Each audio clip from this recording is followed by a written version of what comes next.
আসসালামু আলাইকুম। আজকের ভিডিওতে দেখাবো খুব সুন্দর ও আকর্ষণীয় একটি কলার বানানোর সহজ পদ্ধতি। একদম শুরু থেকে মাপ নেওয়া, কাটিং এবং সুন্দর ফিনিশিং সবকিছু। চলুন তাহলে শুরু করা যাক। কলারটি তৈরি করার জন্য আমি আগে থেকে কাপড়ের সাথে পেস্টিং গুলো লাগিয়ে নিয়েছি। আমি কলারে কাটিং এবং মাপজোপ যা আছে সবই লাইলিং এর মধ্যে কেটে নিয়েছি মাপ দিয়ে। এখন শুধু আয়রন দিয়ে বসিয়ে নিলাম। এভাবে বসিয়ে নেওয়ার পর আমি প্রথমে ব্যান্ডের রুলিংটা করে নিলাম। এরকম বাঁশ দিয়ে একটি সেলাই করে নিলাম। তারপরে এখন করবো হচ্ছে কলার মেক করার জন্য আমি প্রথমে নিচে একটা কাপড় নিয়ে এভাবে পেস্টিং পেপারটি বসিয়ে মেক করে নিলাম এবং এক সাইড মেক করে এবং পয়েন্টে সুতা দিয়ে নিডেলের মাথা আটকে নিলাম। সুতাটি দিয়ে অবশ্যই কনফার্ম হতে হবে যে সুতাটি আটকানো আছে কিনা। তারপরে লাইলিং এসে আমি সেলাই করে নেব। সেলাই করার সময় খেয়াল রাখবেন লাইলিংয়ের উপরে যেন না উঠে, একদম লাইলিং এসে সেলাই করবেন। আবার এই পয়েন্টে সেলাই করতে করতে সেই পয়েন্টে আবার সুতা দিয়ে আটকে নিতে হবে। সুতাটা নিডেলের সাথে আটকেছে কি না বুঝতে হবে। বোঝার পরে এভাবে ঘুরিয়ে সেলাই করতে হবে। আবারও লাইলিং এসে সেলাইটা করে নেব। সেলাই করার পরে বাড়তি অংশটুকু আমি কেটে ফেলে দিব। এক সুতা পরিমাণ রেখে বাড়তি অংশটুকু কেটে ফেলে দিব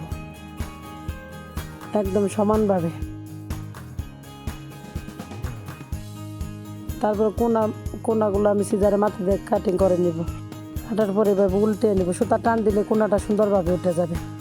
কোনা দেওয়ার উদ্দেশ্যই এটার জন্য কোনাটা সুন্দরভাবে উঠে। তারপর আমি দিয়ে একটি কাটারের সাহায্যে বা যে কোনো কিছুর সাহায্যে সুন্দরভাবে বসিয়ে নিতে হবে।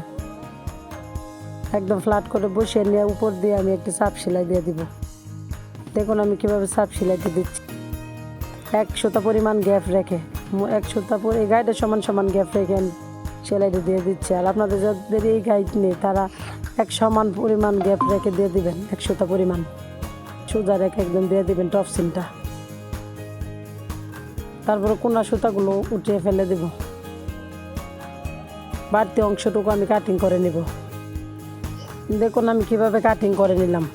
কাটিং করার পরে এইভাবে ধরে মাঝখানে একটি বাঁশ দিয়ে দিব কলারটি। ঠিক তেমনভাবে ব্যানের মধ্যেও এভাবে ধরে লাইলিংয়ের সাথে লাইলিং ধরে মাঝখানে একটি বাঁশ দিয়ে এরকম মার করে নেব।